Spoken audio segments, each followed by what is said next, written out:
everyone. Welcome to The Deep Drop. This is a fishing podcast if you're new here and you're not familiar with what the brand is. I try and put a bit of a spin on what The Deep Drop is all about, but typically what happens is I throw to my good friend Adam Ring. Adam, please give us some insight into what The Deep Drop is all about. We're the fishing podcast that makes no sense but lots of sense all at the same time. And then just when we start to get on a good thing, we'll really drop it on its head and make it almost unlistenable at times. So sit back, relax, enjoy the show because you are going to hear a little bit of everything. We'll drop a little bit of knowledge. We'll completely confuse the crap out of you for a little bit. Then you'll laugh a little bit. You might even cry a little bit. Depends where we go. But hang around to the end because the longer we go, the looser it gets. It happens, and we've had some feedback. And by the way, Instagram. If you ever want to get in touch, there's a few ways. So Instagram is probably the most direct. Follow us over there. Find us The Deep Drop. Find the logo. Get involved because we often put up a lot of the topics we talk about, and we ask you. We beg you for your input because we don't know. We don't know. We listen. Okay, we've been around for a bit, ads in the industry in various formats of this industry, and we've both said before we're grateful that we are part of this awesome industry, being able to do it for a living. But at the end of the day, it's fishing. There's no definitive answers in it, and this is why it's so good and why we love it so much, and this is why this podcast has come about. There's so many what ifs, and I wonder if we tried this, or what do you reckon about this? That's where we lean on you guys. Exactly. We're the fishing puzzle that's missing about 6 or 7 pieces. Yeah. So we need you to get involved. We need you to help us complete the picture because no one's clocked it. We know some unbelievable fishermen, Luke, that we've met and we're good friends with. They haven't clocked it. We haven't clocked it. But you know what? Theoretically, we're going to try and clock it. Yeah, we'll have a crack. Let's talk it out. Let's talk it out. And if here's a side note: if you're new to this game and you meet anyone along your journey that says they've clocked it, they haven't, and you don't even want to be friends with those people. No, they're not. No one's clocked it yet. No one's clocked. No one's clocked it. Oh, ads. I know last week, I don't want to get too serious on the show, but last week management got involved early on. And they did. They're actually in the booth. They're in the booth tonight. It's getting proper serious. I know. Now. Do you want to, is there anything you want to, and I'm just going to throw to management. Is there anything you want to cover off on? Yeah, can you please make sure you talk about the merch that's available on the Deep Drop website? Yeah, the merch, yes. The deepdrop.au. Ads. We love the merch. It's great. So it's great call. Fair call from management. Won't. Yeah. Jump over to the deepdrop.au, grab yourself a cap and a stubby holder, and support the brand, rep the brand, have a bit of fun with it. I don't think was there anything else? Also the live shows. Promote the live shows that you can do that. It's good for the brand. The live show, good for the brand. Yeah, they're big on that, aren't they? Management tend to love the brand. I love the brand stuff, but fair call. Yeah, look, we're available for live shows. I think last week, Ad, you threw it out there that we're open to doing weddings. Yeah, hey, weddings, funerals, whatever. Like we'll get amongst it. Well, I don't think we're in a position to say no, Luke. This is management are red hot on this. They are, and they're on our case about it. To be honest. Yep, and I want them to know I'm taking it seriously. We are, and I don't think they think that though. No, management. You know what it's like, but we are, and look, we have fun with it, but we are taking it serious. So yeah, look, if fishing clubs or whatever you talk nights at your stores and whatever, we can do that sort of stuff. But I don't think there was anything else. Hang on. Don't forget the sponsors. We're looking to take on some sponsors for the show. Yeah, no, fair call. We are open to that. Just to help support the show and help develop and grow the show further, Ads. So if there's anyone out there who wants to get involved, probably go direct to management for that one. Deepdrop.au. Well, I was going to ask, is that right? Is that where you want to... Get over to the website. The website. Fill in your details and send through your inquiries. Okay, fair enough. I listen in the meetings. No, you did well. So get over to the website, the deepdrop.au, and you can get in touch directly there through the contact page. So we'd love some support, big or small. We're not, whatever you want to do, we can tailor something to your needs. So, but I think that's all. I think we can move on with the show. Yep, I'm getting a head nod. I'm pretty pumped about tonight's episode, Ads. It's someone we've got a guest on, which is great. We've got a guest, yep. And it's someone who I'm pretty close with and do a lot of fishing and spend a lot of time talking about fishing with. who is from my neck of the woods, mate. Now, I know you're very keen to pick this person's brain as well. Oh yeah. I've I've never met this man, but I feel as though he's part of the family. Because I know so much about him through you, Luke. Yeah. I'm really excited this season to come down and have a fish with him too. Yeah, good. Oh, and look, he's pumped too. John Didge. So a lot of people might, depending on where you're from and how long you've been sort of tuned into the fishing industry, you might recognise his voice and name from radio. That stems back a long way. I'm not trying to make him sound old. You might have heard us talk about him on the show. He's a fishing gun from this part of the world, which is the Bellarine Peninsula. And, mate, he's all-round nice guy. Oh, the other place you might know him from is, of course, the Jig Man, Jig Heads. Yes. Producer. Podcaster as well. Like, Podcaster as done well. Done a bit. Like Done his fair share of writing got over a the bit journey. Got a bit on, done well. But it's just one of those people that doesn't necessarily tell you how good he is, but geez, he's pretty good. You know what I'm saying? He knows some stuff. So anyway, we hope you enjoy, and let's get stuck into the episode with John Didge.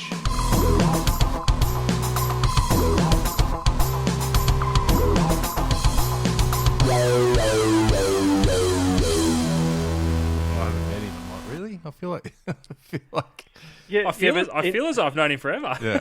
in saying that though, I reckon we've passed in the night sort of thing at a variety of different fishing conventions and stuff like that, whether it be boat show, fishing show, AFTA. For sure. Yeah, we would have for sure. Yeah. I mean, even this year, I was looking around for you at AFTA to pop in and say g'day, but I was sort of a bit distraught because I saw Luke and he didn't say hello and he just ignored me, and I sort of crawled into a corner. Oh man! And then you got to watch out for him. And then I went over to Ads and said, "Fuck, Didge is here." Did you I see saw him. him? He looked at me. I'm trying to keep my head down. Yeah, it says to his big boss there at Anaconda, "Who's this wily piece of trash in the corner?" Go left. We actually made eye contact a couple of times, and I'm sorry. I haven't recovered. I mean, I've been taking you out in the boat, hopefully just so you forgive me for whatever I've been. But yeah, it's not working. I gotta say, and Ads, we do talk about on this show a fair bit how much fishing I do with. You've up until this point, if no one knows who you are, you're just this mysterious guy called John Didge that we quite often talk about, and I speak about it a lot fishing with. So it's actually good to have you on the show, and you do take me fishing a lot. So thank you for taking me fishing a lot, and thank you for being on the show, mate. It's great to have you here. No, that's I've been looking forward to it actually, because you mentioned it a couple of times, and I didn't think it was going to happen, but. Just after he thought cool. I'd just keep my head down and ignore him. But it's funny to say because we've known each other a long time, and but the Deep Drop's my favourite podcast.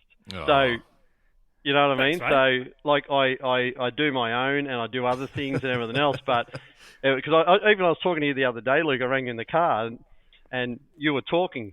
And then you answered the phone, and then you dropped out and you were talking again.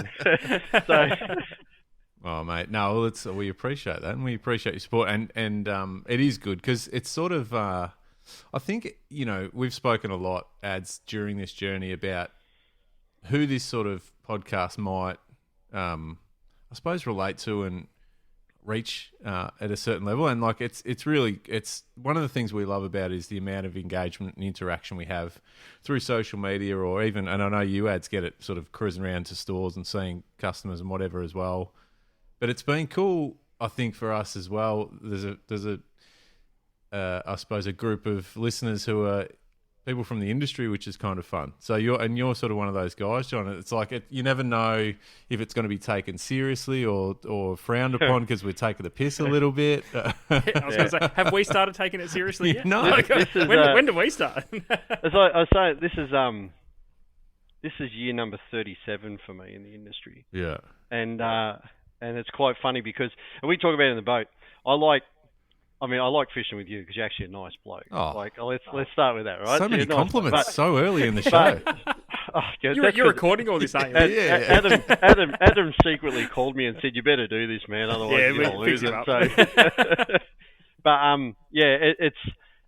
I think that the deep drop itself relates to just fishing. Just generally, it's just fishing. Like it's what I do. I sit there, I talk shit. When I talk shit with my mates and with you and stuff, this is what we talk about. Yeah. This is the sort of stuff where we go, and like you'll say, this kid was using, I don't know, some rubbish plastic down at the pier the other day and he caught some fish. I can't believe it. I wonder if they really do actually work, or is it just a one-off? You know what I mean? So you start going down that path and it goes all over the place, and then it ends up going somewhere completely different. But that's good. Well, John, I'm pumped to hear you say it, because at the very conception of even the idea that Luke and I would jump in and do a podcast similar to this, we had a few different ideas and a few different concepts on what we think that could work and how we were going to be able to do it and record it and all that sort of thing. And it turned out the easiest idea ended up being the best for us, because, as you said, John, this is exactly what we do. Whether we've got a microphone in front of us or not, this is exactly what we do. It's the best sport in the world. It has endless opportunities. It has endless what-ifs. And if anything, it's just fun to talk about it. All the different possibilities, whether they work or not, realistically, who cares? If we can inspire someone to try something that they haven't done, and that goes for Luke and I as well. Luke, we've already done stuff that we've probably spoken about in passing, but through putting it in an audio format, dwelling on it, getting feedback from people who are thinking along the same way, or not even, just thinking about fishing. If it inspires anyone to try something, then it's kind of cool, because it's a sport that allows for that to happen. There's no rules. There's efficient ways of doing things, but there's no rules. And it's really fun to talk about. Yeah. Bloody oath. Yeah. And it's never ending. I mean, the other day we were out in the boat on Saturday, and I hooked this salmon. Right, I didn't know it was a salmon at the time. I thought it was a Goliath fish. Right, so I'm fighting it. I'm fighting on this ultralight rod, and I'm bringing it in. I'm going, wow, it's got some weight to it. Luke goes, you got weight? I go, yeah, it's got some serious weight. This is all, you can relate to this, Adam. This is the whole fishing thing, right? And then I pull it up, and Adam goes, it's got no tail, right? And it was like this instant stare at each other. There was like probably, I don't know. It felt like about 20, 30 seconds, but it was probably 3 seconds of us staring at each other with no comment, right? And then we just go, ooh. I wonder what it was, right? So all the fishing in the world, all the places you go, all the fishing types you do and everything else, and as simple as well, that could have been a tailor. But no, it was a Dewey. Yeah. Right? That's what I mean. It's the what ifs, right? And this salmon ended up being about, lucky to be 20 centimeters long, but it just had no tail, and it was like, what? Like, it was just going to that. What was that then? Because there was something was chewing on it while you were bringing it back in, and again, honestly, who knows? Was it a little some sort of little toothy critter that had made its way into the river? Could have been it could have been a little bronzy. It could have been a little schoolie. Like, it could have been anything. Yeah, and there's plenty of tailor. Yeah, that's right. Could have been a massive tailor, big tailor, which has been around. But then you've got the element in your brain going, was it a Dewey? all the cool shit starts popping into your head. Yeah, exactly. It could have been a kingfish, but for anyone that asked the question, it was a tuna, right? Yeah. Hey, we've spoken a fair bit on the show over the Journey ads about our time in radio, and that's kind of, I suppose, led to what is now podcast. You've done a shitload of radio ads. I've done, a fair stint as well, but I don't think combined we've done as much as John you have done. You have done it for a long, long time, and still get. Actually, we were on the boat the other day, and he goes, "Oh shit, I've got to do a radio interview." So it's blowing about 30 knots, and he's tucked down in. He's got this US bass boat, so there's no protection and shelter at all. So he's almost doing a headstand in the footwell of his steering console. Curls up in the well. Yeah. But it goes back, and we eventually. Assume the pleasure position. Yeah. I was going to say that's literally the true definition. It's for the love of the game. Like, there's no other reason to do that. Yeah, and we eventually crossed paths, and that's probably, I think, where we first is that where we first crossed paths, John? Probably in the radio days where we were doing the Mornington Peninsula, and of course you were over this way doing the whole Geelong and Bellarine. how do you feel about radio? And I know you've sort of done stints and you're doing podcasts and stuff now. When you look back, like I still really am fond of the idea of radio. I haven't done it for a long time, and I have a strong passion for doing this format in podcast. But where does radio sit with you now? Yeah, well, I mean, I did 31 straight years, and that's solid. Live radio, and it's actually funny how you grow. So I started off right, and I was practicing right before I got on air, and then when I got on air, I listened back to the show and I gone, oh wow, what a dickwad! Hey, John, for what it's worth, I still listen back to this podcast and think exactly the same thing about myself. So, mate, it never goes away. The funny thing is, right, that I went in there assuming that people wanted to hear one thing, and what I come out with about 6 months later was the fact that they don't want to know. They do want to know what hook size, and they want to know what bait and all that sort of stuff, right? But generally, they just want some fun with friends that they're not actually friends with, if that makes any sense. And I miss radio. I miss live radio heaps. Yeah. But I love podcasting. And the thing was, too, I think the demographic, if you have a look at it now, live radio, the biggest part of my listener base in our heyday when we had the ratings there and we were getting paid, the biggest part of that was no, we were getting actually really good money. And what was happening was, though, that a lot of our callers were, I parked my car on top of the hill and recorded the radio in the car, or I was listening to you when I was at the football with the kids, you know, and stuff like that. And it started off being a 3-hour show at 5 a.m. on a Saturday morning, and by the time I finished, it was a 1-hour show that started at 9. So you know what I mean? That's changed. And I think I'd love to say that radio's the way to be, but I actually don't think there's too much room for it into the future. I think podcasting is the way to go. People are busy, and that's why a show like what you guys do is so popular, and because people can listen on the way to work in the car. It's interesting, even just reaching out to a few people that we get regular feedback from, and just sort of asking, oh, when do you, just out of interest, when do you listen? And it's just everyone's got a different answer, and that is the beauty of being able to do it. And even the last probably the last 12 months of doing the radio show that I was doing over in at Casey Radio, 97.7 FM, the sound of the southeast.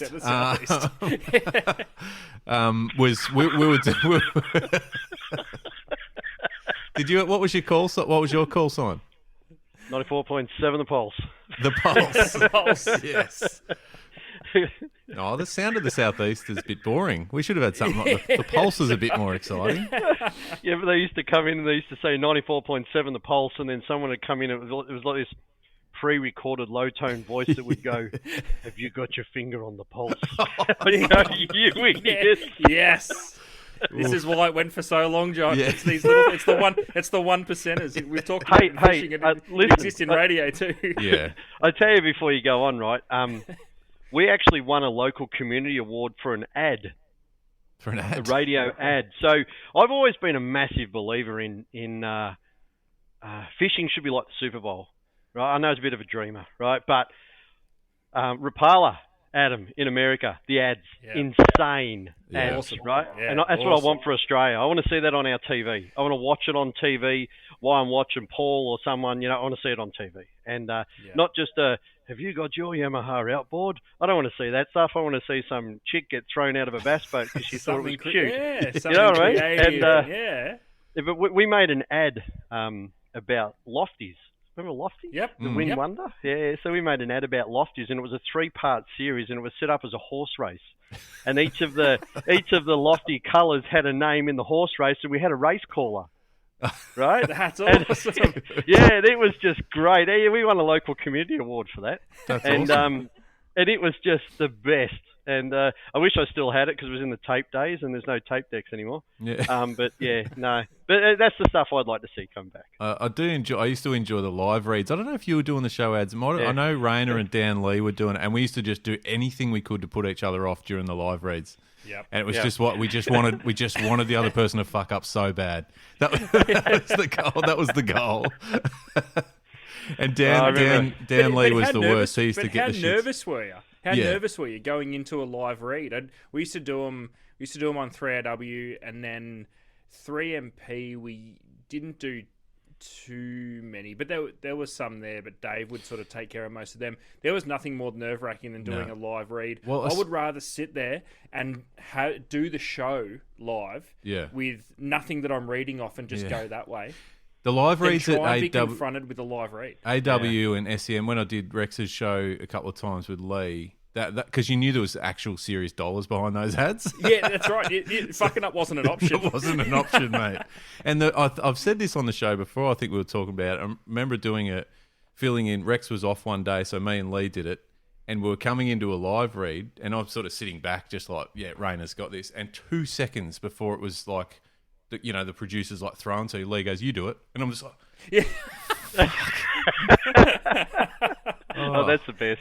That was a shit move. But I think the thing is, we always, and again, it's something, I guess this is where we love this format, is we get to do it on our own terms and speak the way we speak, and you're not, and I like to think that and I know you were, like, listening to you over the years, John, as well, you'd like to think that you're authentic on your own show, but there is an element of directive and being pushed in a certain direction with the way you speak and what you speak about, and then obviously... But even just trying to talk and trying to deliver something to the second. Yeah, And that was always a thing with radio. There was money involved, so there was sponsorship, there was ad breaks, stuff that you had no control over. So you could just start to engage in a really interesting conversation based around fishing. Then all of a sudden, you've got 35 seconds to go. They're wrapping you up, and then it's live radio, so you may have a caller on. Try and wrap them up. Yeah. Try and wrap them up when you've got 15 seconds to go to an ad break. Yeah. They don't know what the hell's going on, and they won't take a breath. Yeah. It was... I actually heard controlled chaos. I actually heard the reverse on Saturday. Didge was trying to wrap up the radio guys because he just wanted to be fishing. Because we're watching the side scan and all these fish were coming through, and he's like, "All right, boys." Yeah, so that's all I have for you. I've turned it. I'm doing the whole. There's some great snapper in the bay, and it's really worth getting out there and everything else. And I've gone, oh, Luke, there's a big school of fish off to the left, right? and they go, oh, that's our cue to go and leave you, Mr. Didge. And I go, yes, correct. Yes, correct. They know you. They've read the room well. I love doing it. I do miss live radio, and I suppose too. I will. I mean, that was live radio, but it was on a phone. I'm talking about in the studio. And I suppose, like the only story we had a producer. It was a volunteer station, so it was really unusual to get paid. But we had sponsors paying for us to be there. And we had a volunteer. I'll leave his name out of it because he listens to you guys. We had a volunteer who was doing the phones for us, right? And he'd get a little bit lost in himself. And then anyway, so one day he picks up the phone and he just bang, bang, bang, bang, bang, bang, bang, and types the number in and then goes, on air, slam, down on the phone. And I go, good morning, you're live, 94.7 The Pulse. And this lady goes, who are you? Right? Well, it's the best when it happens. We used to do the same. We used to call people on 3MP. I think this happened a couple of times. We would have a series of reporters that we would call for reports and bits and pieces. Every now and then our producer would put in the wrong number by accident. Anyway, there was one dude that picked up and rolled with it. He had no idea what was going on, but he knew he was on a fishing show because he actually listened to the show that we were producing, and he just rolled on like we were supposed to call him before dropping the bomb that he had no idea. He goes, no, I don't know what's going on, and it was awesome. That's so the good sort of shit that you can't replace. And do you remember... And podcasting is the way. I love podcasting. I think it's... But those little gold moments when you're trying to do live radio. And the ones that you knew, and you would have had these for sure, Didge, the ones that you knew as they came through, who they were. We had a couple of regulars on KC Radio ads, and you'd go, fuck, do we answer it? That's right. Fuck it, it's a slow morning, let's do it. Yeah, that's right. Let's roll the dice. It's a middle of winter, there's no fishing reports, just let him go. You can't win again. We got a 6-week rule. You can't win another prize. I've got the I suppose let's call it the award winner for John Willis, the Bear. We know the Bear. You guys know the Bear. Yeah. So we actually did a joint show. We broadcast both shows live at the same time with the two studios connected. Yeah, cool. And it was pretty cool. But I'm the one who fell for their Sparlash joke. right? I don't know whether you. So he said, what I can't remember what it was. What does the anchor sound like when it comes off the front of a yacht? Or what's the anchor called when it gets thrown off the front of the yacht, right? And I've gone, I don't know, mate, what is it? And he goes, spar lash. And I've gone, oh, yes. The second I said it, I've gone, oh, you're a dickhead. Right, I've just fallen straight into his game, and so I got done with that. So I lived with that for about a year and a half. Right, every time I see the bear, he says the same thing. So good old days, man. Loved it, and I miss it, and I'm glad you guys are there, and I'm glad we're doing our podcast, and I'm glad we can make that connection because I love it. I actually live for it. I reckon it's great. It's good fun. I'm loving being able to talk about some of the stuff we do, Didge. You've opened me up to a few new styles of fishing over the last 12 months or so, or a couple of years now, since I've moved down the Bellarine. And we talk about it a lot, and Adam's chomping at the bit to get down this, well, pretty much any time from now, Ads, by the way. Game on. Yeah. Ads has a love passion, right? So like on that level, we're on the same level when it comes to redfin. Yeah. Oh my yes. God. I get my rocks off flipping and pitching to a redfin in the snag. Okay, here we go. You're talking my language now. Here we go. Game on. It's interesting because I'll just leave the room, guys. Yeah, you just hang on for a second. We're talking redfin. Turn your camera off, dude. I've just come from doing a run through to Albury and back. Did a little trade show up there a couple of weeks ago, and all I was trying to find out if we're looking good for a ready season again, because last year was off the chart. They're waiting. They're pretty confident. Everywhere's pretty full still. I reckon they probably need a little bit of rain, but none of that torrential crap that we dealt with a couple of years ago. What are the signs that like? What are you looking for to make it a good redfin season? Is it just water levels or something? Yeah. Yeah, you don't want settled water. Yep, just water. You need the water to even fluctuate a little bit and have bigger rainfalls, lighter rainfalls, and get it moving, get vegetation going. But the one thing that drives me crazy with recreational fishermen, right? We all go, oh, it's November. It's Cup Day. Let's go snapper fishing because that's when they come on. They don't feed before that, right? Things like that. Redfin in winter, right, has got to be, it's slow and it's cold, but you reap the benefits of gigantic redfin. You know, redfin in the 50s and redfin in the high 50s, even coming out of the Barwon River. And there's impoundments up around Horsham and places like that, little swamps that Parks Victoria have built for firewater. And they've got, redfin in there, more and more a swamp, perfect example up in the Grampians, right? The redfin in there average 40. So Jesus.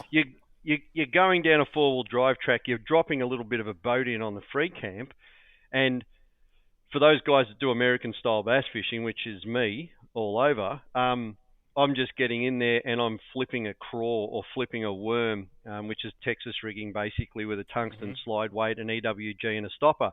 And I'm going, the reddies make a punch hole, so you get this dense mat of grass, and in the top it looks like someone's just dropped a brick through. Right, and that's where he's been punching insects on the surface, and little bait fish and stuff. So I go, oh, there's a punch hole. So I flip a worm or whatever it is over into there, and then you give it a bit of a jig, and then all of a sudden it's just this stopping. It just stops, and there's this twang on the line, and you go, yep, it's time to get you out of there, mate. Okay, John, you're entering, you're taking me down a rabbit hole that I'm all for. I didn't tell you about the bit when we run into trees and fall out of the front of the boat and stuff like that. Oh no, yeah, that's all the fun stuff. And you know what? It's not even ready. You're fishing in Australia like the American bass fishermen fish for bass.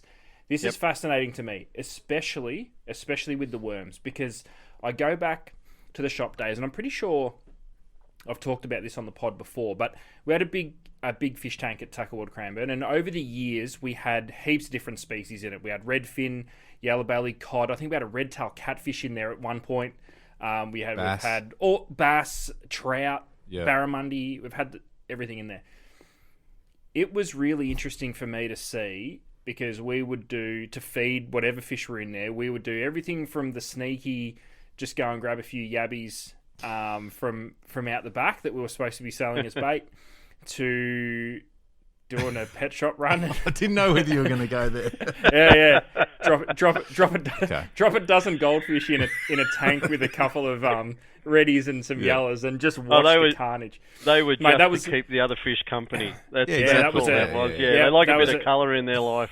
That's right. It was a Saturday afternoon special, the old goldfish run. Yeah. But the one thing that, regardless of what Barometer was doing, and that was huge, you learnt a lot out of that tank, especially when a Murray cod was in there. You knew if the barometer was high or low, or it was doing the right things, because if that barometer crashed and nothing was happening, didn't matter what you dropped in there, the cod was not going to come out from underneath that log, and it just was not interested. Yeah. The one thing you could always get a reaction out of, and the one thing that always got eaten, regardless of the species in there, from trout to redfin to everything, even the barra, drop a scrub worm in there, and it didn't matter what was happening, it got eaten.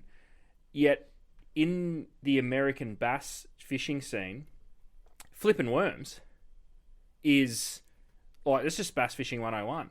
Yeah. So I think, okay, so the technique and the technology is out there to flip a worm, make it look ultra realistic.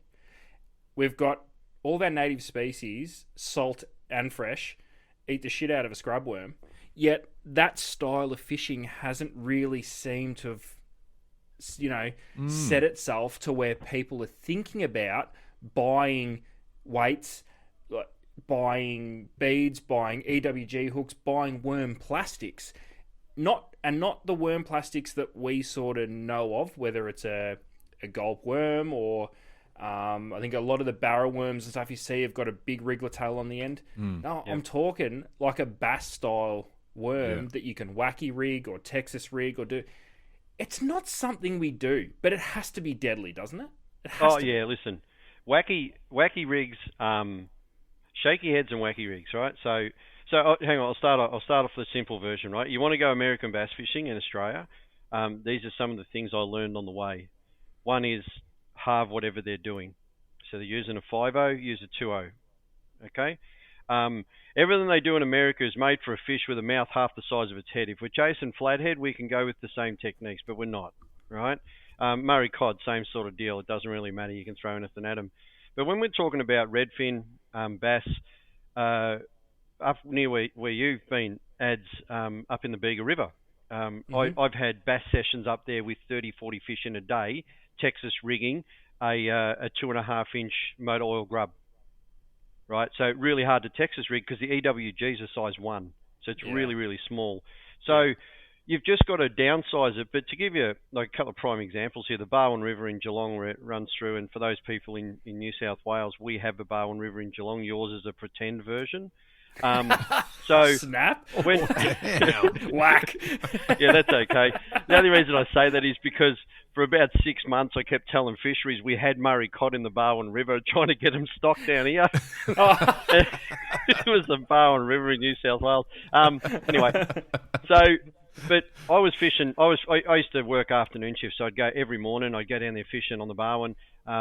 Springtime, going through summer, and I'd throw in a Zoom 7-inch ribbon tail worm, right? So half the worm's ribbon tail, half the worm's body, and I'd put it on a 2.0 or a 3.0 EWG and a 3.16 flipping weight, right?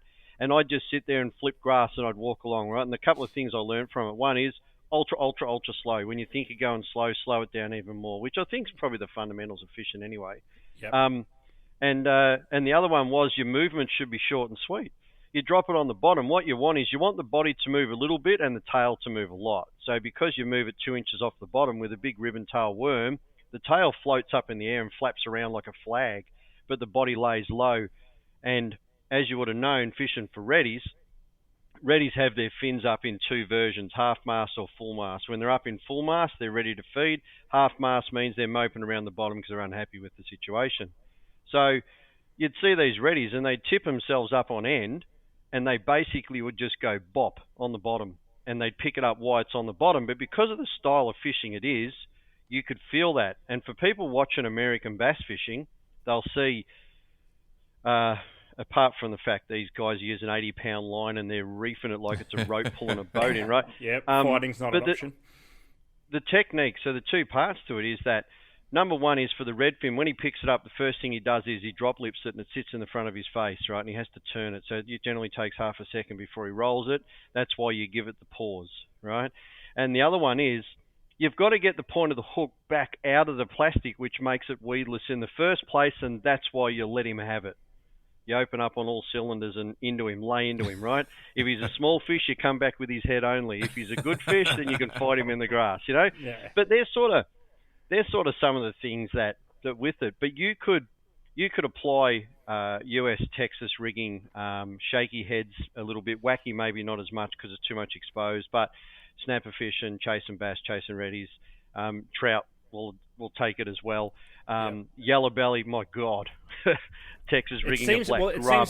It seems tailor-made for yellow belly. Yeah, really. Yeah, definitely. Yeah, 100%. Anything that lives within a tree, around a snag, a rocky bank, anything like that, which pretty much, apart from a pelagic, is all species, you can flip it. I wonder why it hasn't then. I wonder, like, with the popularity of that US bass market, and I know it's still, to a degree, you know, followed nichely, so to speak, here, but it's still here, it's still there and everywhere. Like, do you know what I mean? Like, it's everything else that they do makes its way over here, and this isn't anything. They haven't just started doing it. Like, why isn't it something that's taken off? Well, we got bass boats over here, and as you know, because I got one myself, and I love it, and the wank factor is probably the biggest key reason. It's a good key platform to fish out of, but it's great. It does everything. But you know, like. Over here, we have amazing bass fisheries, but for some reason it doesn't get brim seem to be more popular, and I don't understand why. You know, redfin. Why don't we have massive redfin competitions? That's interesting, and that I can't answer. But as far as the American styles for us, there's two people who I think are to blame in Australia for the way that we fish soft plastics. And it's Starlo and Bushy.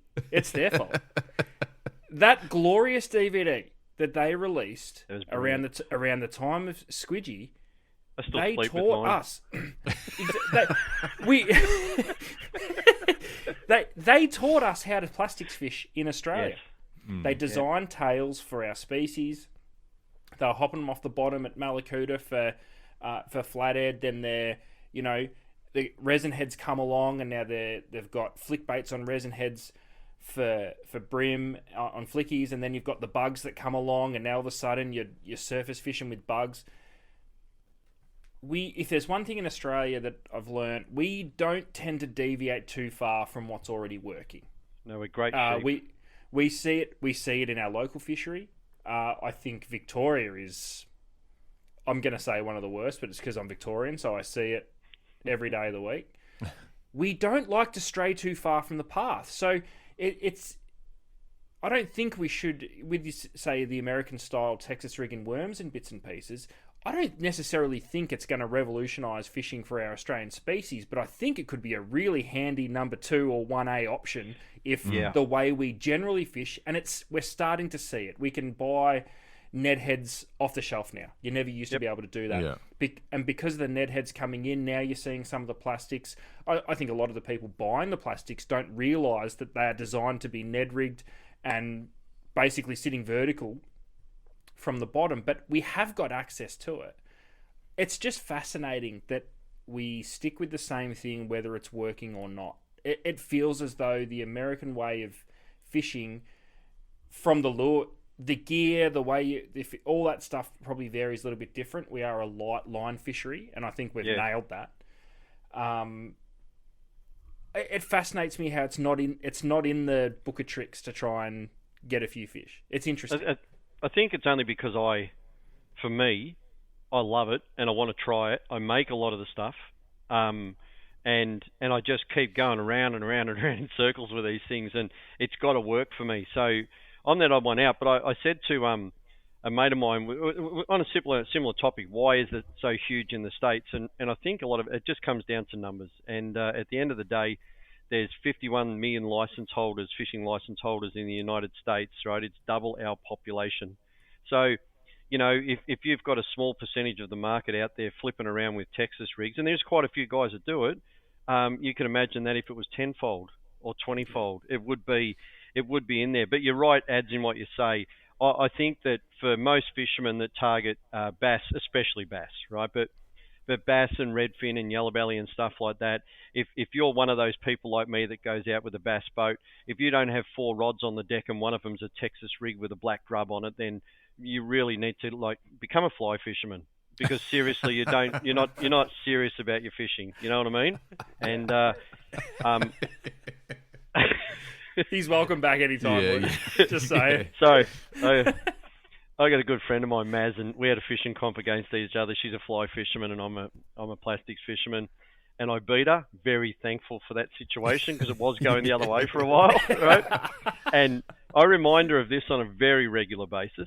And I keep saying to her all the time, hey, honestly, you're a great fisher. You'd have beat me if you'd have fished plastics, but because you fish fly, no hope. Yeah. And but listen, fly fishing's great, but I just can't handle the apparel. I don't like what they wear. It just doesn't suit me. Fashion's not there. It's the apparel. It's those tight pants and the way they talk to each other. It's a different sport. Oh. Do they fly fish for bass over in the States? Yeah, they fly fish for bass. It's massive. Absolutely huge. And they use big flies too. Like they're talking 6 and 7 inch flies. Listen, any product that's been tested on American bass, right, don't think you're going to come here and catch fish on it. Yeah. Right? Because American bass are... I told you this story, Luke, but I went fishing. I go to Hawaii each year chasing peacock bass, right? Mm-hmm. They are the easiest, most stupid fish you've ever seen in your life, right? There's a baseball-sized patch of eggs on the bottom. It's pure white in very, very dirty water. So you can see them, right? It's about probably a foot and a half deep. And on one side is a peacock bass facing one way, and on the other side's a peacock bass facing the other way, right? And you can imagine what they're saying. They're just going, I'm going to watch my side, you're going to watch your side, right? So I pulled up I was in a tracker, a bass boat, American bass boat, and I was in this tracker and I was with a guide, and he goes, can you see what I'm talking about? Going, yeah, mate, it's right in front of my face, right? So I was flipping Texas rigs, and I went, I'll get the front fish first. So I caught the front fish, right? Took a photo, took it off, put it back in the water. It went back to the same spot. Then I flipped to the other side and got the back fish, which was the female. And then I brought the female up, right? And he said, you can stand there and do that all day. Because all bass, they're protective. So for a good 4 or 5 months of the year, they're protective of their territorial, their environment. They're building a bed, then they're laying eggs, and they've got young. So they've got this whole process going on. So they're just shooting fish in a barrel. So that's when all the American companies test their equipment. Yeah, that's when they go test endless positive content. Yeah, it's like go to Malakuta in January and go, wow, these are so good. I can catch as many flathead as I want. Bang, bang, bang, and that's pretty much what it is. So so you got to be mindful of that. But adapt the Australian methodology to some of the stuff. Move it around a little bit, shift it, trial and error. Don't get stuck on one thing as a fisho. Otherwise, you may as well take up golf. Overall, I think we've done pretty well. I think for how big our market actually is on a worldwide scale, we've done pretty well. There's been some pretty innovative products that worked exceptionally well for our fisheries. We've all used them. We've all caught fish. It's interesting, and it's been the American style that's the one that's really made me think about it, because they just seem like fish we're already catching. Like a largemouth bass or a smallmouth bass, Australian bass. Even they're those big implosion feeders that can be quite aggressive. They can shut down like nothing else. They just seem like they would go hand in hand, and I'm surprised we don't have those styles as just like I said, a 1B or a solid backup if our techniques aren't working. I'm happy for it just to be me. I really am. I'm kind of stoked with it, but yeah, it's funny what you say. I wonder if it could be a bit of a backup for just worth having in even just small scale as far as the amount of products you need, but then have it there. And if it's just a tough day, try something like that. Try it. Yeah. Maybe. Oh, it's a killer. Because it makes you do one thing, slow it down. And that's, I think, slowing it down in all forms of fishing, especially what we do in Victoria and parts of New South Wales, slowing it down is key. That's Yeah. the difference between catch and not catch. But I mean, do you remember when you were a kid and dad or grandpa or grandma, didn't matter, whoever taught you how to fish, used to say to you, you have to bury the hook, right? Don't let them see the hook because they'll know it's foreign, right? And I'm chucking around a 5.0 chunk of Rio steel with a big freaking half-ounce head on it and skirts hanging off it everywhere, and I'm catching fish, and I'm going, wow, so much for concealing the metal. You know what I mean? Yeah. So, yeah, Pretty a little much. bit different. A lot of fun, though. Jig heads. Well, I mean, this is an area you play in heavily, John. Jig man. People, certainly in Victoria, but probably up and down the East Coast a little bit, would be familiar with it. This is your brand. This is what you sit around creating. I know I've certainly used my fair share of them, mainly because I steal them off your boat when I'm fishing with you. It's good gear, but it's this. I think the one thing that I suppose you sort of learn through the years, but especially when you're talking to someone like yourself, there's way more to it than just a bit of lead and a hook. What's the background with Jig Man? Where does it all stem from? Oh, I couldn't be bothered paying for jig heads. Yes. So no. So back a few years ago, so 12 years ago actually, when the Jig Man was formed, what basically happened was that. So go back a little bit further, right? I was getting asked to do the odd talk at angling clubs. It'd be 25 years ago. Right, about soft plastics. The only soft plastics I could get was a man's bucket of bait from Kmart in the sporting section. That. Yes. And it happened to be, for those people that are younger than me, which is pretty difficult, but it was on the shelf just under the ammo, which was for the rifles, right, in a Kmart store. Okay, so you had your man's bucket of bait, and it was full of salamanders and lizards and worms and all that, and it was just basically a coloured dyed bathroom sealant. Pretty much, but I loved it, and I did a lot of it, and I used to get a lot of fish on it. So, people were asking me to do this stuff, and then the Squidgy DVD come out. The Starlo and Bushy, amazing DVDs. There was two of them, I think there wasn't there? Three, somewhere. Yeah. And then all of a sudden it becomes super popular, and then the plastics become better. But one of the things that happened from that was that you really started to get a lot of fish. It become a more productive form of fishing than bait fishing in a lot of circumstances. Then I started going through lots of jig heads, and I went, oh, there's got to be a cheaper way of doing this. Can we buy a bucket of jig heads? So anyway, so what I did was I bought a mold, and I was making them for myself, and I walked into the you remember Pete from Malakuta at the service station. And I walked in, and he come out to the boat, and he goes, oh, how you going, Didge? And we're chatting away, and he looks down, he goes, whose jig heads are those? And I said, mine. And he goes, I'll take 2,000. And that was it. And that's where it all basically bridged from. So, and then for me, we have our standard jigs, but I think what we're renowned for is our weedless gear. Our weedless gear, we've got 5 new models that'll come out as soon as I can be bothered doing the work instead of fishing. But a lot of testing's got to go into these, John. You can't and that's why these things. That's why I love listening to you guys too, because like the other day you were saying, one of your shows, you were going about perch on chatterbaits, right? And I sent a message straight away to Luke saying, I'll supply the chatterbaits, right? Because I make a bladed jig straight to me, and I'm like, yes, this is where it's at. So, but that was developed around redfin. So a lot of these things have become out of me being obsessed with specific species, redfin being one of them. My tungsten weights and my flipping and stuff like that all come it's carbon copy. I didn't design any of that, but it comes straight out of the need to chase reddies and bass. Vibrating jigs. Man, you put a vibrating, no skirt, no nothing, just a vibrating jig with a plastic on it. It's got to be specially weighted or it doesn't work properly. And you wind that down the side of a grass bed. Wow. That just lights up. It's like putting a big hamburger in front of me after a big day's fishing. It's gone. You know what I mean? Awesome. So, yeah. So that's a lot of that necessity. But the one thing I found in it was, in the Australian market, and we have some really, really good gear in Australia, but it's all... Not all of it. A lot of it's manufactured overseas without the input of people that fish in Australia. And what we find is you'll have a lure over here that works really, really fast, but they want you to use it for slow-moving redfin, just as an example. Right, it isn't going to work. So there's one of your ones that go in your bargain bin. I didn't want that.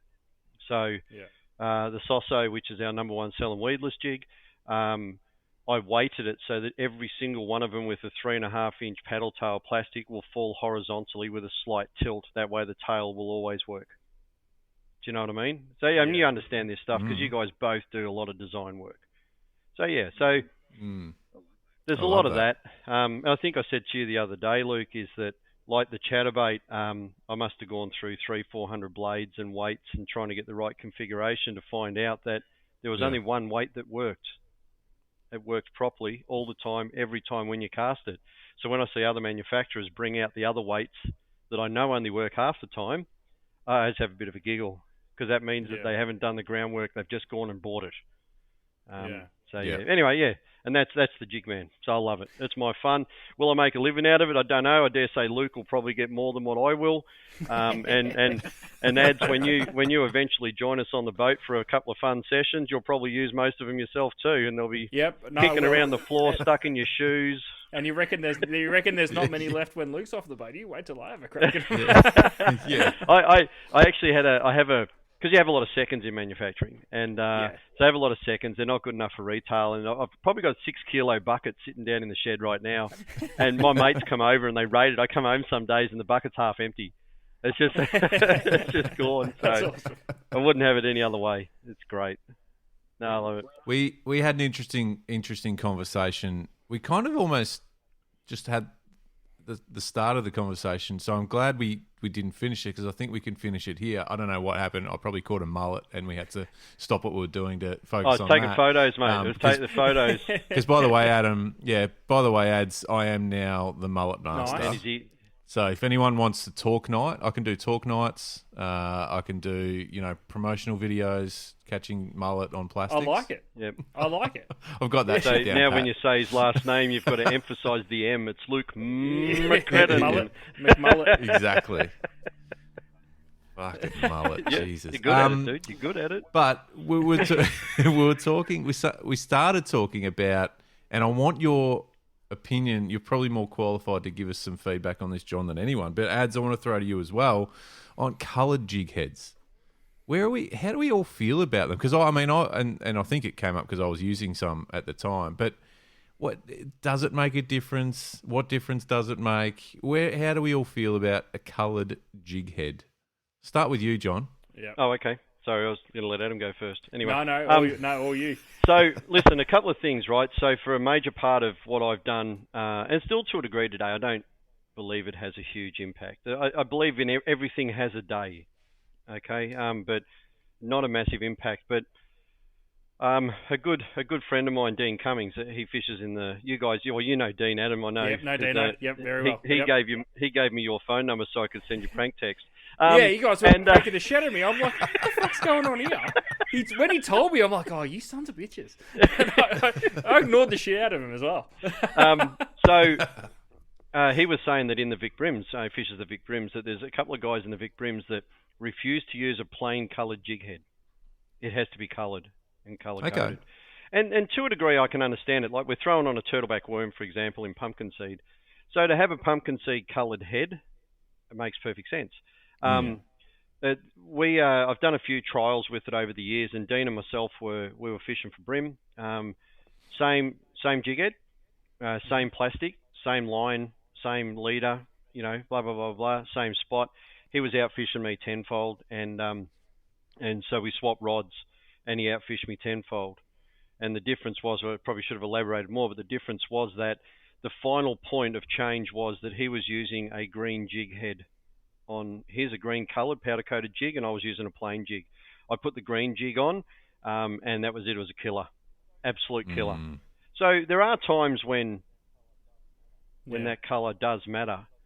Not all the time, but I think it does matter. And I've got to be honest. I think you'd be crazy not to have at least a couple of coloured ones sitting in your box for that moment. That's what did you call it before your 2A.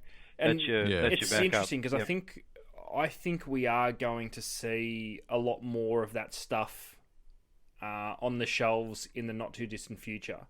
And the only reason I think that is because we're always chasing something new or something that we haven't seen before, or something that's a little bit different. Now, coloured jig heads, they're not anything new, but they're actually pretty hard to buy. Just walk into any tackle shop and buy some coloured jig heads. There is some specifically designed around, say, bass or fishing deep and all that. Whether it makes a difference, I don't really know. But the one thing I will say, it looks cool as shit. Therefore, I think there's a spot for it.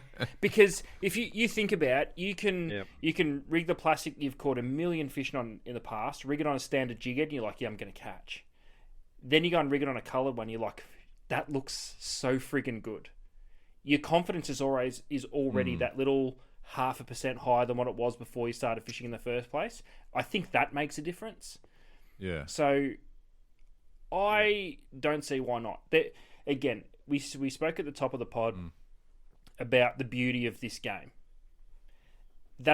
What we're talking about right now is a perfect example. On any given day, the coloured jig head that you don't have and your mate's got is going to catch the piss out of him while you catch nothing. I don't know why. I don't know what it is, but it happens too regularly not to be a thing. So you're silly if you don't have those things, if that makes sense.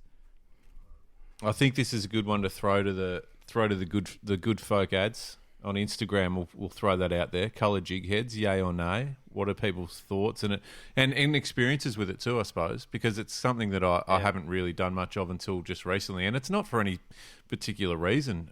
Just got some and have been using them, and they catch fucking mullet. The mullet do like.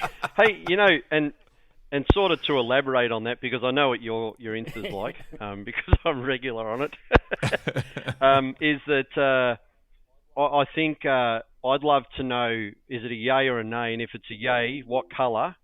And what colour is it? And, and why? Are you specifically matching the plastic colour that you're trying to use? Which would make sense. If I was going to use a coloured jig head, I'd be trying to match it as close as I can to the colour of the plastic.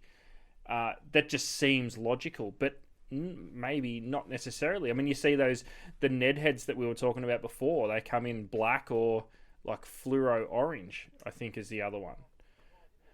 Oh God, isn't black and orange are the two most underrated colours on this planet, and I think third to that would be white. Everyone goes, "Oh man, I'm going to use a nuclear chicken." Oh my God. You need to change your sandals and change your plastic because I can tell you I'm one of those dickheads because I had a conversation with Luke. I opened the snapper season for myself on Friday morning, and I was talking to Luke about what plastics I was actually going to take. And I said to him, I won't use it, but I've got some white ones here because I don't use white ones because I don't think they look cool enough. They're not as cool as some of the other looking ones, but that's fair. It's such a fish catching color.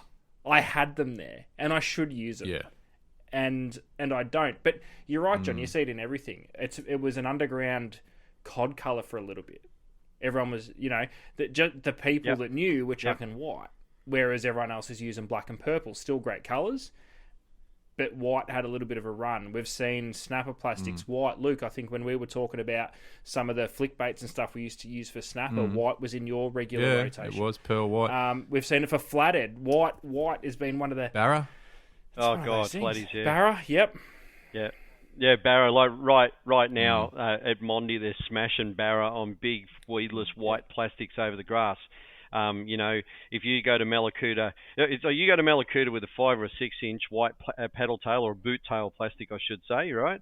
Better than a paddle tail, but you go down with a boot tail and you swim that over, let's say, a metre of water, light weighted, and just swim it over the top. You're coming home with bent arms in the opposite direction from flathead, running around your kayak and going backwards on your boat. And they go nuts. They love it. They love it to death. Necessarily drawn to it straight away. I get what you're saying about the bright colours and all that sort of stuff, and but I guess when you think about it, and to a degree, white matches every hatch that you can possibly think of, and whether it's just a little bait fish or some sort of, even squid to a degree have a bit of a look about them sometimes that look light in colour. So it seems to be a no-brainer, but they're not cool enough, as you say, ads, but maybe. But if you think about it from a logical standpoint, regardless of the conditions, white's going to be seen.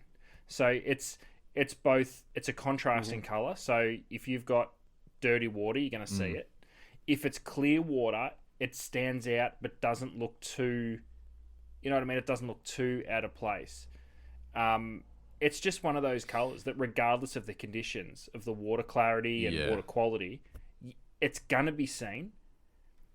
It's a strange one. I don't use it anywhere near enough. But having said that, I haven't used black. But even on the white ads, I think we spoke about it in Squid Jigs. What about the fad? Oh God! What about the crazy fad for black at night calamari fishing with white squid jigs?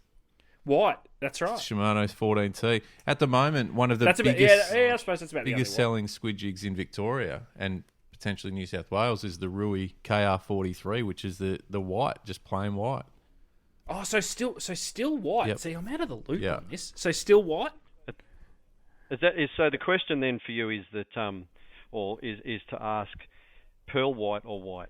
Yeah. Because I'm a massive believer in the two different colours, and I think if you've got pearl white, you can go with pearl white. If you've got white, it needs to have some contrasting colour in it, like black or, black dots or small silver fleck or something. It's got to be in the plain white, because the plain white doesn't reflect the bottom. It doesn't refract that amount of light, where the pearl does. It picks up on the weed, so you'll get a bit of a shadow on the bottom like you might with a whiting swimming in the clay. You know what I mean? There's these other factors that we don't necessarily know about or see. Yeah. That's interesting. Even That's blue water stuff, like, yes, it's got a red head, but that white red head trolling, like a Laser Pro or an X-Rap or something adds... Laser Pro, the old Qantas. It's dynamite, so... Yeah. Yep, and it's a staple of saltwater fishing. It's a killer. It's a killer colour. It's a contrast. I mean, you've got two completely opposing colours. It's like black and orange.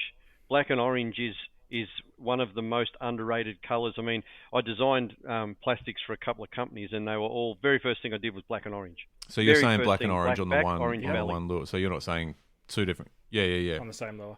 Yeah, contrast laminate plastic. Yep, split, two different colours. Yeah. Why? They're completely polar the opposite. So one of them's going to stand out in dirty water, one's going to stand out in clear, one's going to stand out in sun, one's going to stand out in shade. So you've got two completely polar opposites, and if you whack a bit of UV in that black, right, you've just been given a gift from God. So it's just an amazing plastic, and I hate how people don't do more of it. I was going to say, I'm just trying to think off the top of my head.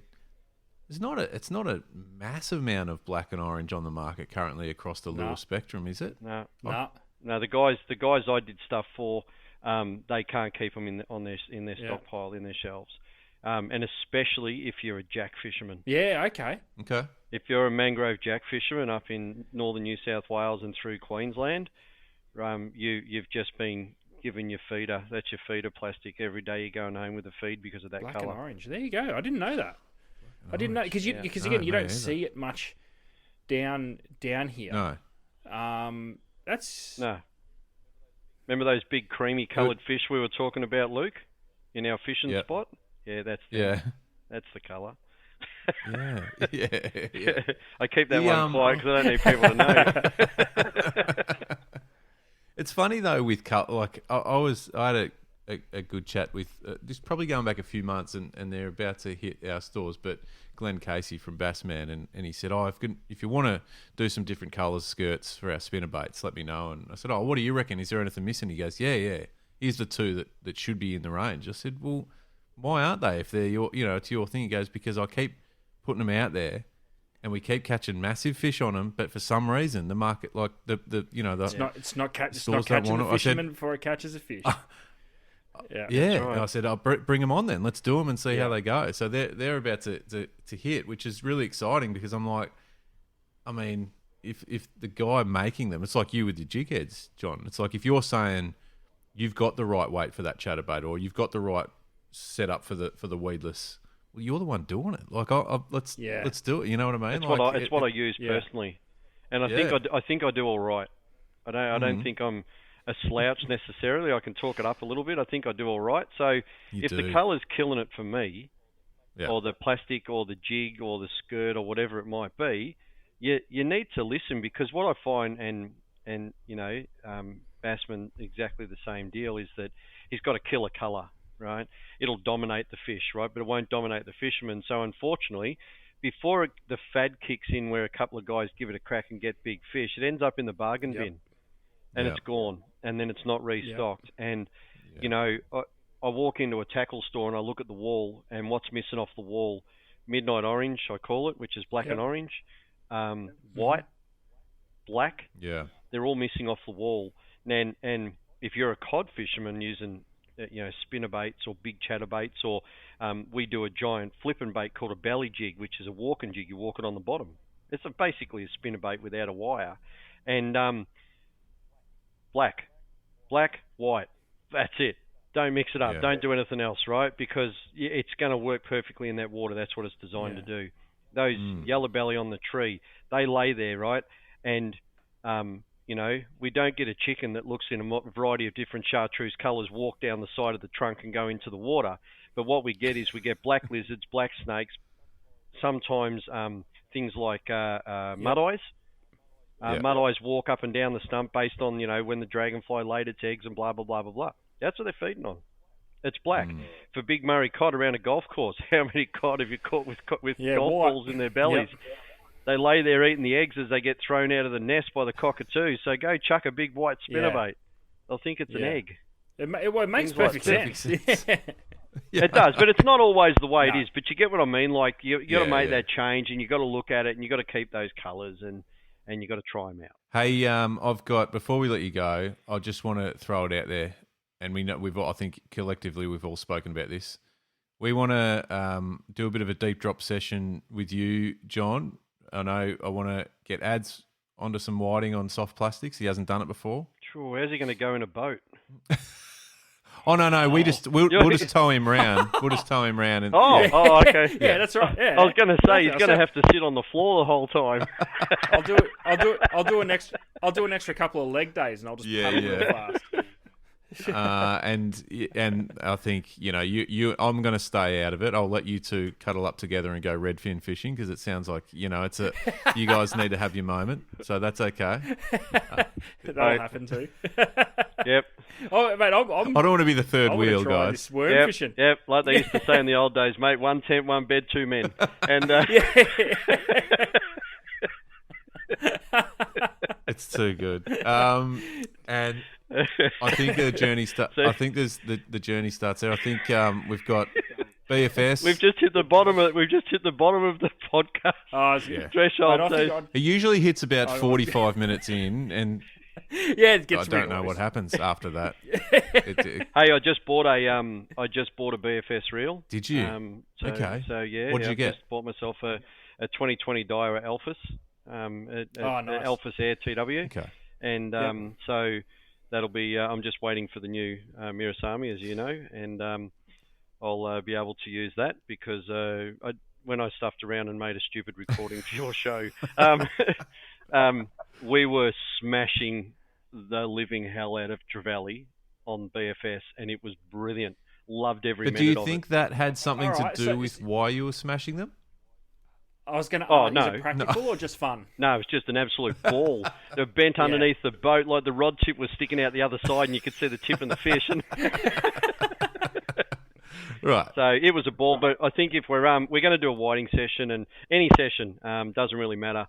My boat's set up to record, and I actually reckon we should record it for all the folks that tune into the deep drop and record the whole thing as a show and have a bit of fun and belt some whiting on the head and I love it and enjoy. Oh, it sounds absolutely perfect, mate. Well, thank you very much for jumping on, mate. It's always good to chat to you out in the boat or whenever we're fishing, but to have you on here is a real buzz for us. So thanks very much, mate. No, it's been huge, mate. I love you guys. I listen to you all the time, and thank you very much for everything you do because it keeps me going, and I need 8 podcasts straight in a row because I'm doing a trip to Queensland in November. I need something to listen to. Just go back. You know how people go back and watch series again? Like, I'm going to watch Game of Thrones again. Hey, I tell you what I did with you guys before we go quickly. I went back through the archive and listened to program number 5. Because I believe program number 5 was when your show changed. Where your show is today to what it was at program 1, 2, 3, 4, I believe 5 was the changing show. So if you have a bit of a listen back at the start and you have a listen to today and because we had the really structured that's right, because you have three questions. you have your ladder to greatness. right? Right. and, Yeah, yeah. Oh, the 1%ers. It's like the evolution of the deep drop. It's like 1, 2, 3, 4 very structured shows, 5 a little bit loose, 6 onwards loose as hell. So yeah, now we're at 105, and we're lucky if you get 3 good sentences out of us, and the rest of us. Once we hit 100, people are starting to write in questioning our sanity. That's right. Are you guys okay? No, I don't think so. I hope everyone can't do that. Everyone got something out of it. Can't do that on radio. I hope everyone got something out of it and had a blast and always open to answer questions and talk to people and just grab us. I get a lot of feedback from you guys, so it's really, really cool. Thank you. Awesome, mate. Great stuff. All right, well, we'll see you real soon. Let's get on the water. Done.